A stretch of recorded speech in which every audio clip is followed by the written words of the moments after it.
Hello students, in this video I am going to explain about the concept of limit test, which is one of the topic from unit 1 of pharmaceutical inorganic chemistry of B.Pharmacy first semester.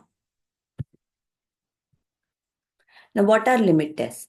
Limit tests are quantitative or semi-quantitative analytical procedures designed to identify and control small quantities of impurities present in the pharmaceutical substances. Achieving absolute purity in pharmaceuticals is highly difficult. So usually these pharmaceuticals will be containing traces of impurities. So the limit tests are useful to identify and control small amount of impurities present in the pharmaceutical substances. Now the objective of performing limit tests is to ensure safety, quality and compliance of pharmaceutical products with official standards such as Indian Pharmacopoeia, British Pharmacopoeia, and United States Pharmacopoeia. Importance of limit tests. Limit tests are useful to detect harmful impurities present in raw materials as well as finished products. Thus, they will ensure purity of the pharmaceuticals.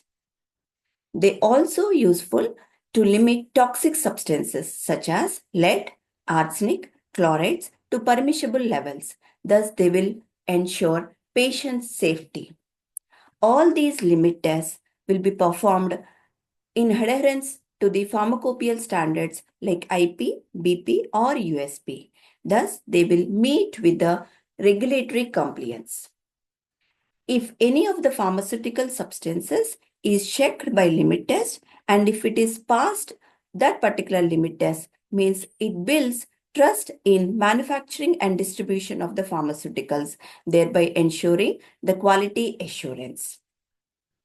Now, what is the core principle involved in the limit test? Is the presence of traces of impurities present in the given pharmaceutical product will be tested by adding a specific reagent. When we add a specific reagent, the impurity present in the sample reacts with the specific reagent and it gives a product. Now, how we can ensure the product formation is through visible reaction. Now, let us try to understand a few important terminology related to limit tests. A substance under a test which is suspected to have impurity is known as a sample or test substance. And here, as I mentioned earlier in the principle of limit test, we will be using a specific reagent depending on the type of impurity that we want to detect. So, reagent specific to a particular impurity we will be using, which is known as a specific reagent.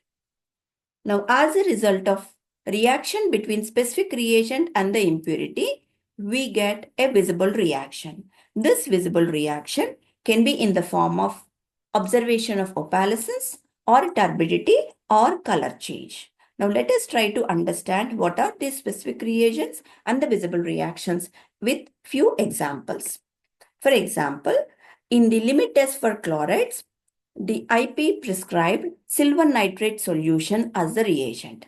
That means whenever we use silver nitrate solution, if the given pharmaceutical substance is having chloride impurity, then it reacts with the chloride impurity and it gives silver chloride as the product. Now, how we can identify that the product has been formed or not in the final solution is that silver chloride will be obtained in the form of white opalescence. So that is how we can identify the presence of chloride impurity in the given pharmaceutical substance. Similarly, in the limit test for sulfates, barium sulfate reagent is used.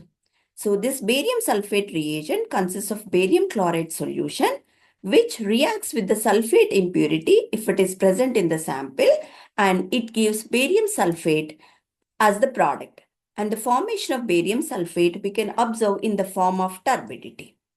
Similarly, in the limit test for iron, thioglycolic acid is used as a specific reagent. So, when we add thioglycolic acid to the test sample, if it contains iron as impurity, that is iron in the form of ferrous, if it contains, then it reacts with ferrous and it gives a purple color product, which is nothing but ferrous thioglycolate in the presence of ammonia.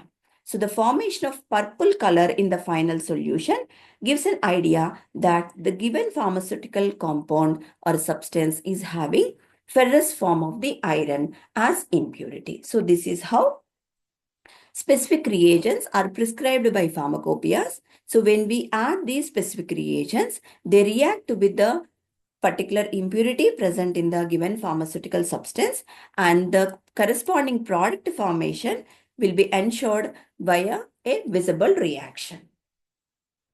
Now, there is one more important aspect in limit test is we will make use of a standard substance, which is nothing but a substance which is having definite amount of specific impurity will be using as a standard substance, or it is also known as a reference. For example, in the limit test for chlorides, sodium chloride containing 25 ppm of chloride is considered as the standard substance.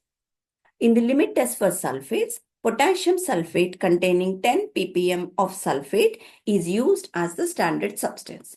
While in the limit test for iron, ferric ammonium sulfate containing 20 ppm of iron is considered as the standard substance. So these are the standard substances which are prescribed by the pharmacopoeias relevant to a specific impurity. Now, these limit tests are mainly based on the comparison method. That means whatever the visible reaction that we observe in the test solution is compared with that of the standard solution. And the standard solutions, as I mentioned earlier, are prescribed by the pharmacopoeias relevant to each of the impurities. Now, coming to the apparatus which are most commonly used for performing limit tests of chlorides, sulfates, iron and heavy metals are known as Nessler cylinders. So here we will be using two Nessler cylinders, and these Nessler cylinders are nothing but made up of transparent glass, and always we'll be using two, as I mentioned earlier. One is labeled as test and another one will be labeled as standard. So whatever the visible reaction that we observe in test Nessler cylinder should be compared against the relevant standard. While for the limit test for arsenic, Gudget apparatus is prescribed by pharmacopoeias. So here also we'll be using two Gudget apparatus. One is for test solution and another one is for the standard solution. Coming to the general procedure, here both test solution and standard solution should be prepared as per the monograph specifications. So a specified quantity of the substance will be dissolved in a prescribed solvent as per the pharmacopoeias. Similarly, as I explained in the previous slide, that for each of the impurity detection, a specific standard substance has been mentioned by the pharmacopoeias. So we will be prepare a standard solution similar to test solution. That means for comparison purpose, both test and standard will be prepared under exactly same experimental conditions. Then addition of reagents should be performed.